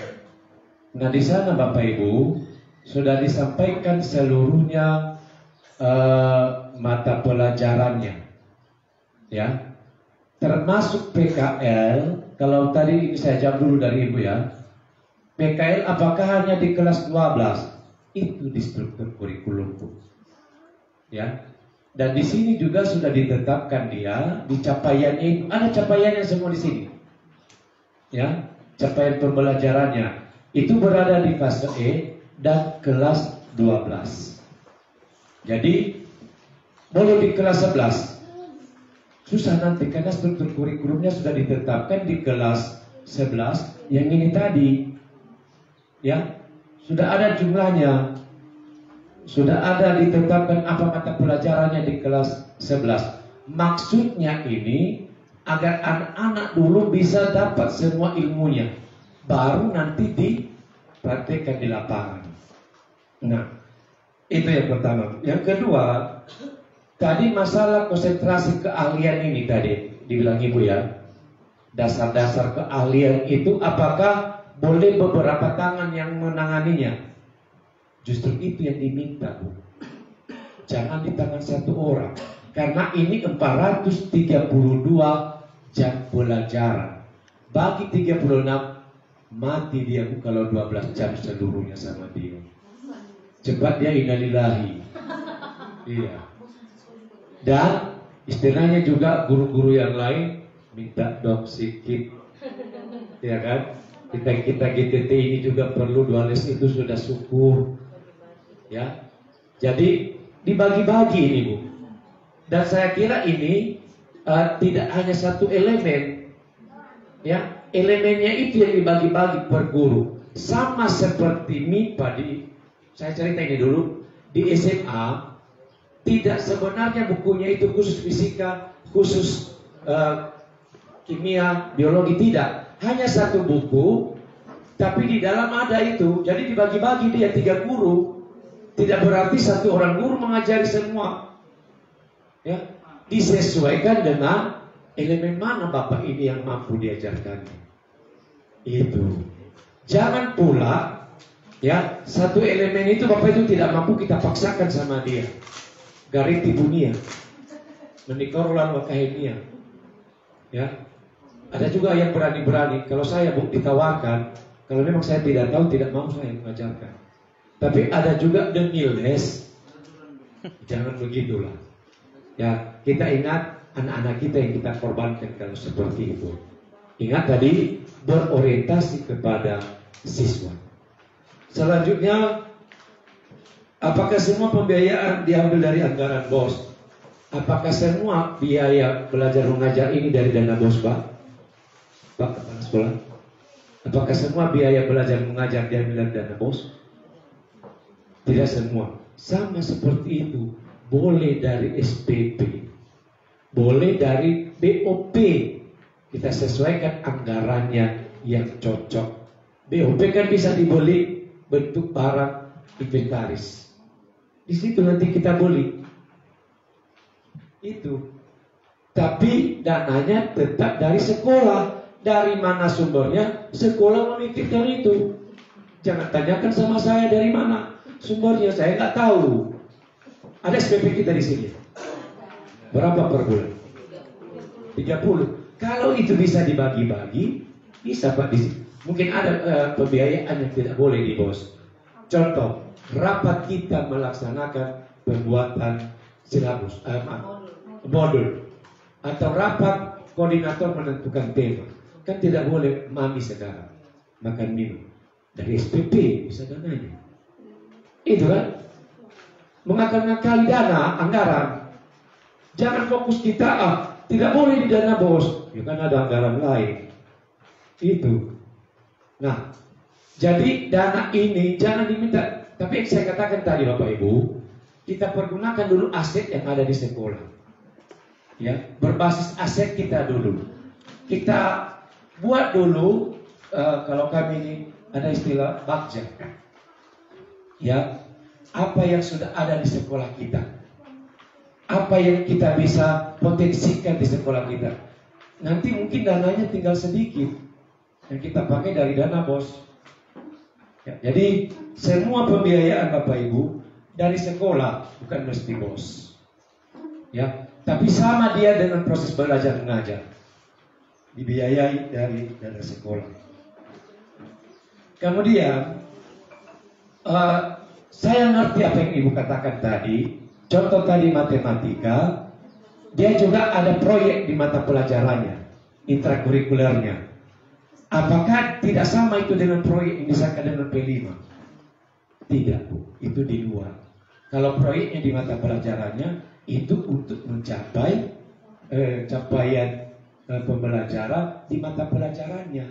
Ini yang mau kita tuju di proyek P5, capaian terhadap dimensi dan elemen profil belajar Pancasila di luar dari intrakurikuler. Nah, mungkin Ibu tadi bertanya-tanya bagaimana caranya kita. Kan tadi ada yang 18 jam diambil, ada juga yang 36. Disesuaikan saja dengan les masuknya.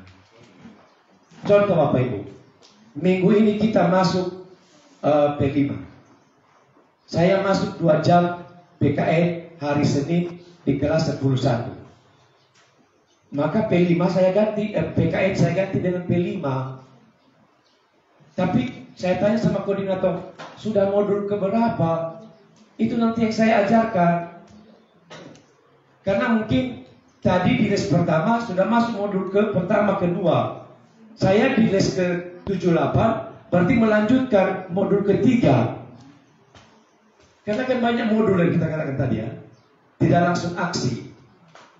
Ya, bisa juga satu modul itu 4 jam pelajaran.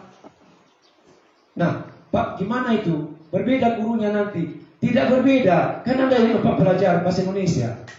Serahkan sama guru bahasa Indonesia itu. Jadi boleh kita sesuaikan dengan roster masuk saja, sehingga tidak mengganggu. Berarti tetap mereka juga nanti Pak masuk dasar-dasar keahlian tadi yang 12 jam. Hanya pada saat P5 ganti pelajaran jadi P5. Artinya yang wajibnya saya masuk PKN, saya ganti dengan pelajaran P5. Bisa dipahami Bu ya? Berganti nama aja. Berganti nama, tapi yang diajarkan P5. Jadwalnya sama. Jadwalnya boleh sama. Namanya beda. Namanya beda yang diajarkan. Ya. Hanya ini untuk mudahnya ya. Untuk mudahnya. Supaya jangan ribet. Kita katakan tadi jangan ribet. Tapi kalau kami di SMA 2 beda jadwalnya. Hanya memang sudah dihitung porsinya. Disesuaikan orang ini 4 jam. Hanya sudah ada jadwal tersendiri dia. Terlepas dari jadwal belajar. Karena kan modulnya itu kan yang kita susun berbeda-beda.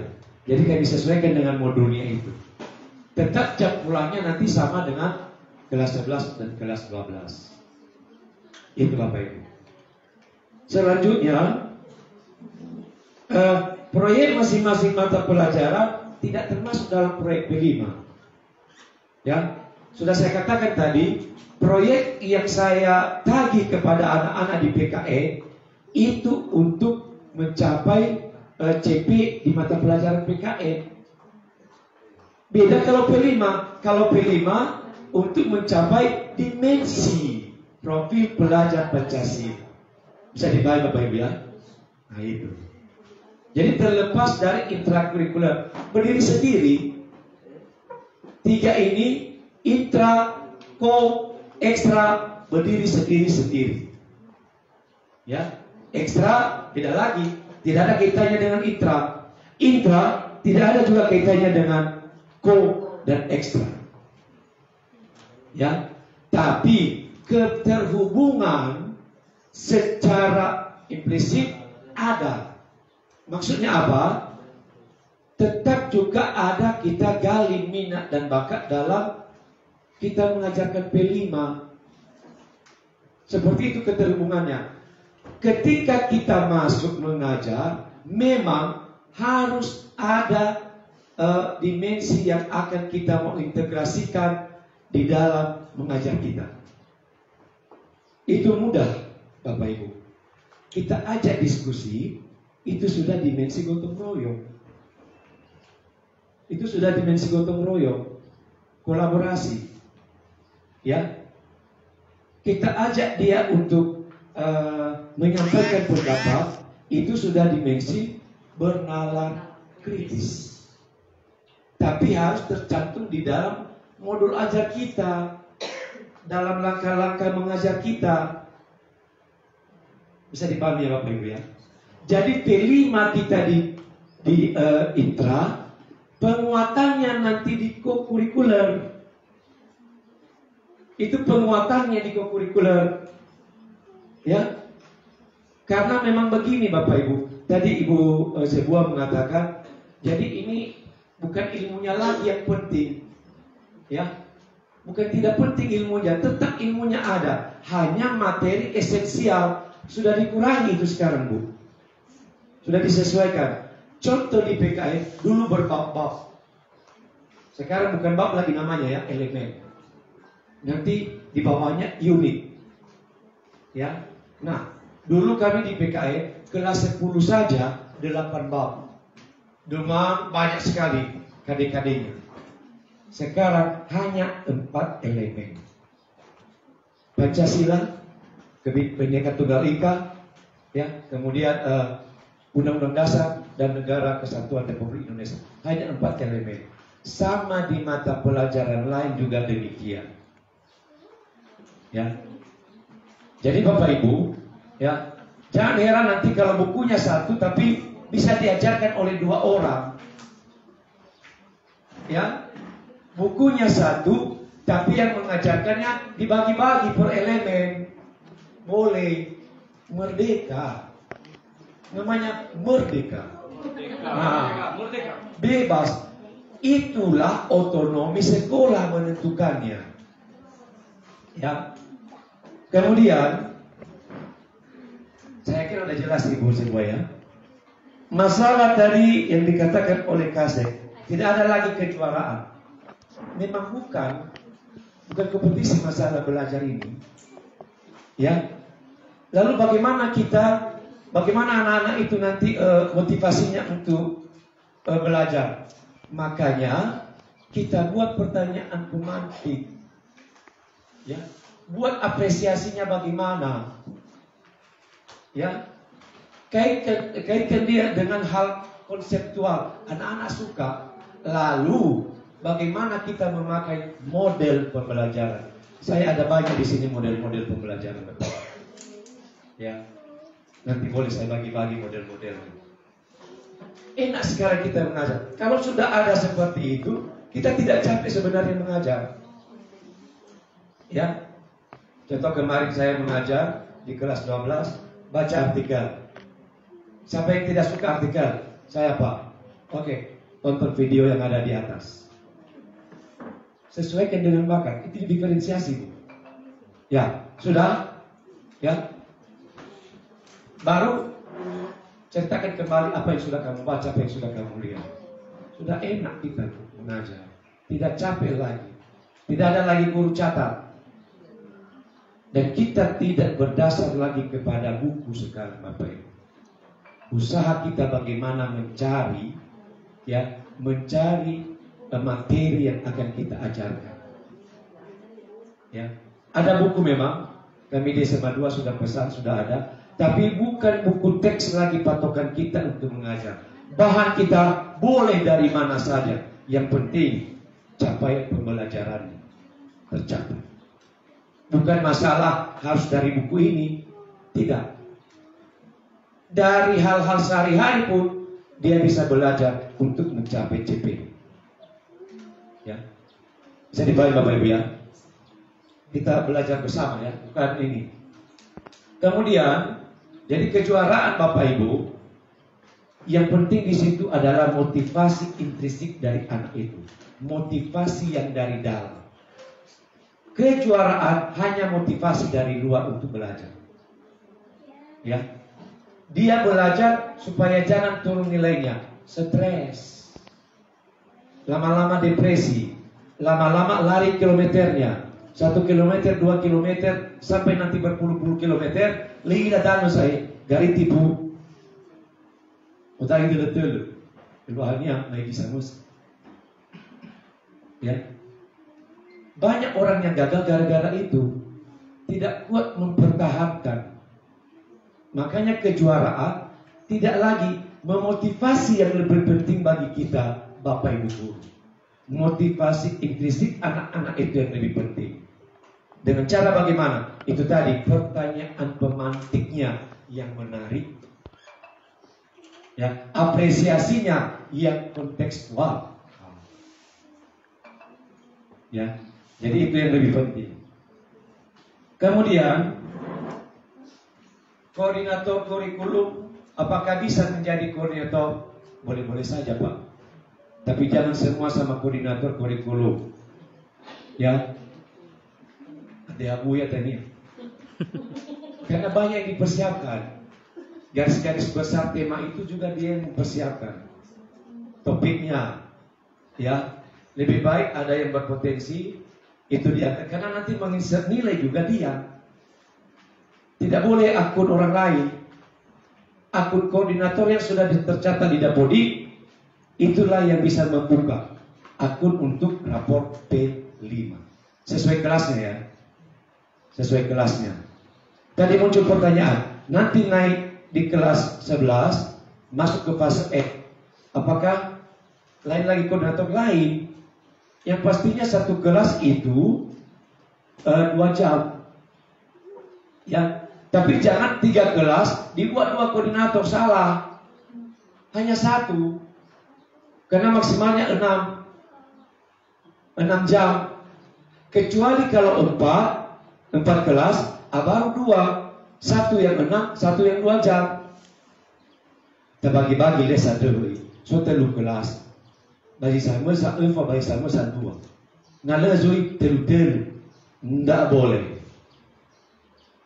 Ya, harus kalau memang 3 kelas, total sama dia 1 koordinator 6 jam. Tapi kalau beda tingkat, contoh, beda tingkat dia, kelas 10-nya hanya 2 kelas, kelas 11-nya hanya 2 kelas, kelas 12-nya hanya 2 kelas, berarti 3 koordinator dengan jumlah jam 4 masing-masing koordinator. Itu maksudnya Bapak Ibu. Ya, kecuali tadi kalau 10 4, penuhkan dulu 1 yang 3 ini 6, 1 koordinator, munculkan 1 koordinator dengan hanya 2 jam. Artinya untuk 1 kelas ini nanti koordinator itu yang menginsert nilai di Dapodi.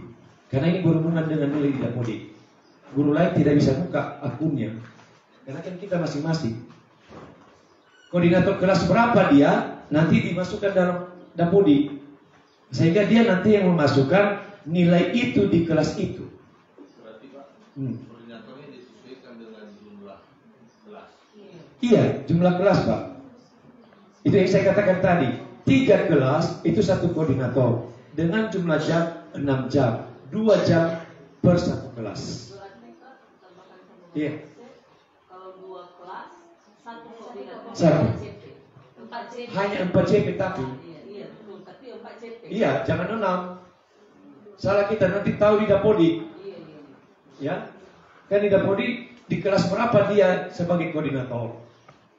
Tapi jangan pula 3 kelas lalu kita munculkan 2 koordinator. Salah kita. Tetap hanya 1. Ya, kita perlukan kepadanya 6. Itu maksudnya. Ya, bagaimana? Masalah koordinator sudah, Ibu ya. Tadi itu masalah koordinator. Kemudian memang harus masuk di kalender pendidikan sekolah. Ini yang pertama dulu kita tentukan, apakah per minggu, apakah per hari, apakah blok, atau apakah per bulan. Bisa per semester ya. Blok per semester bisa. Blok per semester bisa. Ya, tapi kita hindari blok per tahun. Kenapa kita hindari blok per tahun? Karena ada nilai P5 di rapor semester 1. Berarti blok per semester boleh ya Pak? blok per semester boleh, tapi kita tentukan Ya, berhubungan tadi dengan pertanyaan Ibu Jebua, apakah kita tentukan jamnya untuk satu proyek? Tidak, Bapak Ibu. Itu diskusi kita dengan modul yang kita buat. Seberapa banyak modul untuk mencapai capaian pembelajaran untuk tema itu. Mungkin kearifan lokal lebih banyak karena lebih banyak latihan, boleh lebih banyak jamnya di situ, lebih banyak harinya di situ. Proyek satu hanya seminggu, boleh.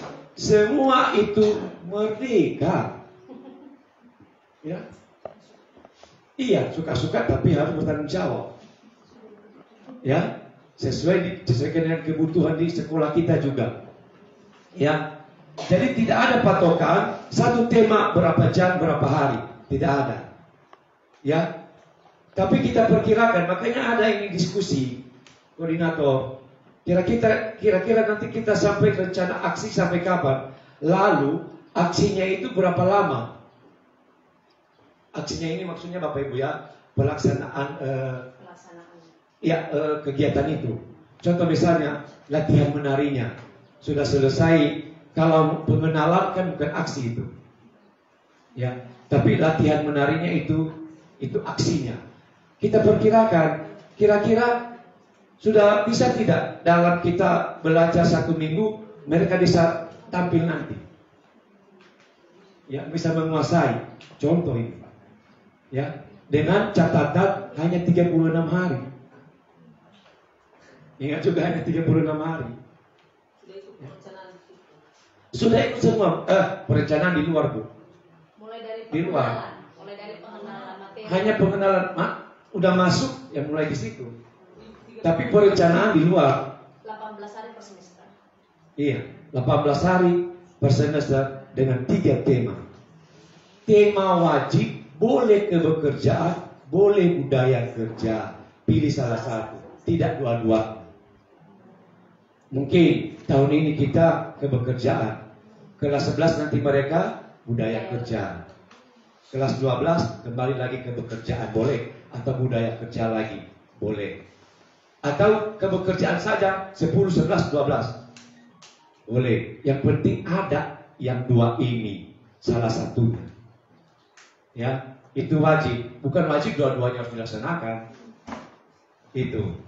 Karena kemungkinan kalau kita hitung-hitung itu di kelas 10 3 tema, kalau saya hitung di kelas 11 hanya 2 tema bisa. Dan di kelas 12 hanya 1 tema, berarti tema wajib. Ya. Di kelas 10 boleh 4 Bapak Ibu ya. Minimal tadi yang saya katakan. Boleh 4 tema di kelas 10. Kalau Bapak Ibu sanggup menghitung waktu yang 36 hari itu untuk melaksanakan P5. Ya. Tidak ada sore P5 Bapak Ibu ya. Tidak ada kegiatan sore P5. Karena dia masuk ke dalam proses belajar mengajar. Jangan nanti P5 kita bawa sore. Yang sore itu ekstra kurikuler. Ya. Jadi jangan kurang waktu kami Pak untuk latihan anak-anak saya. Karena ibu ini sering galau, sering gelisah. Maunya anaknya tampil bagus terus. Bagaimana kalau saya bawa sore? Boleh-boleh saja. Misalkan ibu tanggung jawab. Ya, karena P5 tidak ada sore. Nanti ditanya orang tua, kemana kak? Latihan P5 kami. Menari di sekolah, karena belum mantap kami. Siapa yang bilang? Wali kelas kami, Ibu Hulu. Contoh Ibu Hulu. Ya, jangan seperti itu Bapak Ibu. P5 tidak dilaksanakan sore. Kecuali kalau ada proses belajar mengajar sore. Ya, kecuali kalau ada proses belajar mengajar sore. Nah, selanjutnya ini tadi kalender pendidikan Pak sudah saya katakan, ya boleh tiap hari, boleh itu tadi, itu tergantung sekolah. Les pertama kita buat P5, lalu setiap les pertama kedua P5. Tapi hitung-hitung ini selesai nanti kapan? Disesuaikan dengan jumlah jam. Ya, boleh juga per minggu setiap hari Sabtu P5. Boleh. Boleh juga sekali sebulan, 1 minggu dalam 1 bulan. Boleh. Jadi tidak masalah. Ini tergantung kepada musyawarah seluruh bapak, ibu, guru. Tapi harus masuk bapak, cepat masuknya, karena untuk mengatur jadwal ya. Karena berubah jadwal itu nanti semua. Berubah jadwal. Ya, karena masuk jadwal ini dan masuk di kalender pendidikan. Masuk juga dia nanti di Dapodi. Jadi harus cepat. 31 Agustus ini udah ini Bu ya. Untuk Dapodi. Ya, batas sinkronisasi. Jadi secepatnya dirumuskan apa tema, apa topik. Memang kalau tema nanti bisa diganti, bisa menyusul. Tapi paling tidak sudah ada gambaran. Tidak terbaca yang lain juga kalau belum ada temanya. Miusa bifalo lalu naik film itu. Bisa dalam ya, sohogo losi. Bukan, lohogo. Losi. Ya, kan susah begitu. Nah, jadi secepatnya itu dirumuskan, itu tergantung kemudahan juga saya katakan tadi. Ibu, kurikulum ini luar biasa, bisa sudah ada gambaran, bahkan sudah siap itu saya lihat. Nah, menurut saya sudah siap. Biar semangat, optimis. Ya. Nah, selanjutnya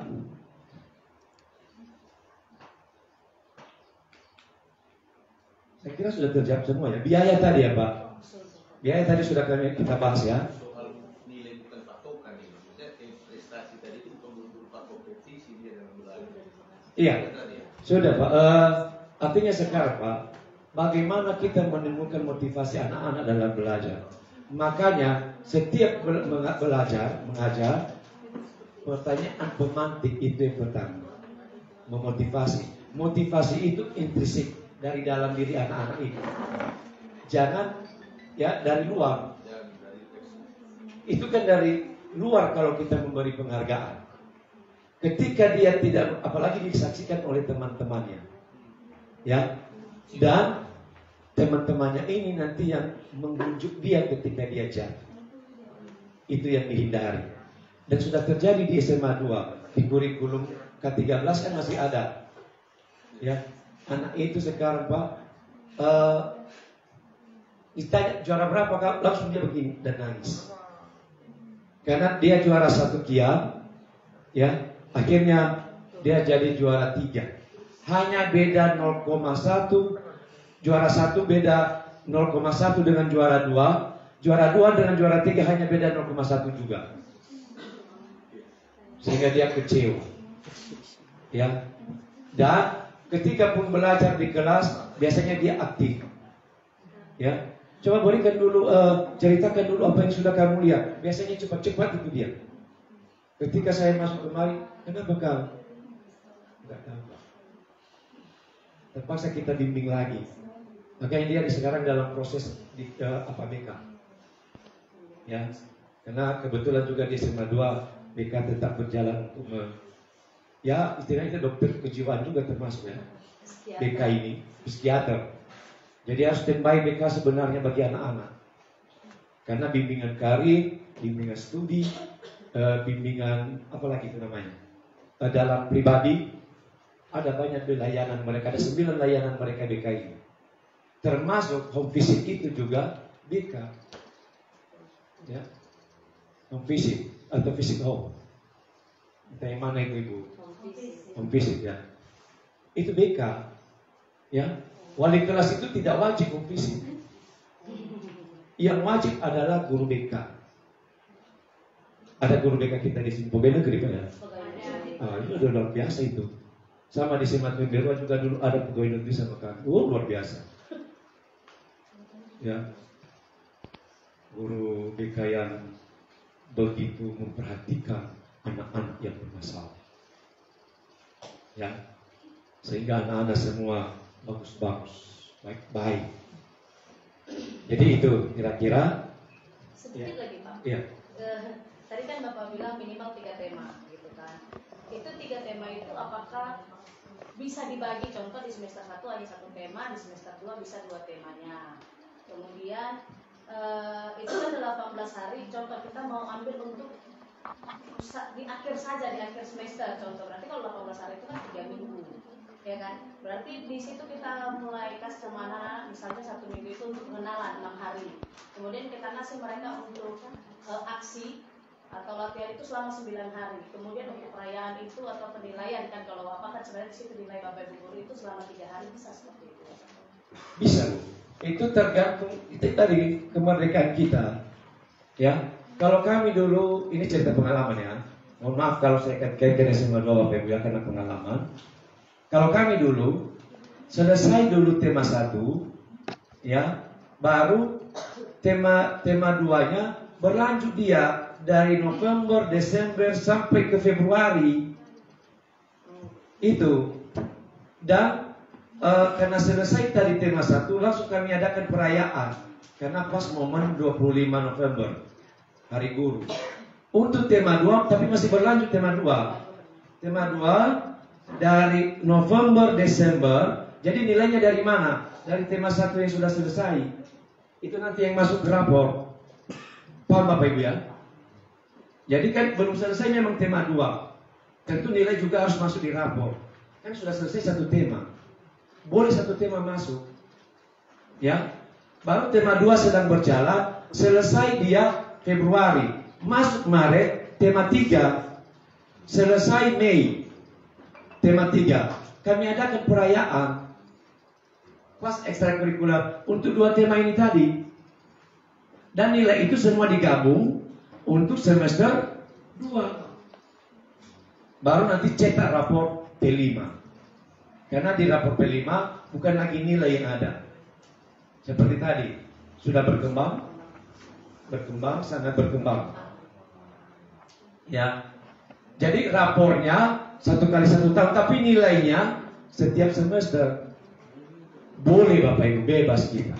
Tapi jangan 1 tahun, 1 blok semua. Karena tidak dapat kita nanti nilai itu semester 1. Bisa dipahami ya? Nah. Semester 1, dua-duanya kami selesaikan 2 tema Pak. Boleh. Apa yang tidak boleh bagimu? Ya, semua boleh. Ya. Jadi 2 tema pun di semester 1, dua-duanya nilainya masuk nanti ke semester 1, boleh. Tidak jadi masalah. Ya. Asalkan jangan nanti hanya di semester 2 kita laksanakan semua P5. Artinya 3 tema itu nanti dari mana kita ambil nilai P5 untuk semester 1? Kan tidak ada. Minimal 1 tema untuk satu semester. Karena 3. Tapi ingat Bapak Ibu, saya katakan tadi boleh 4. Boleh 4. Waktunya juga 1 tema 1 minggu selesai. Boleh, kesepakatan kita. Dan banyaknya materi yang mau kita sampaikan kepada anak-anak. Ya. Terlalu banyak materi kan terlalu lama juga kita masuk. Maka kita sederhanakan. Itu dia maksudnya. Saya tampilkan, istirahat ya.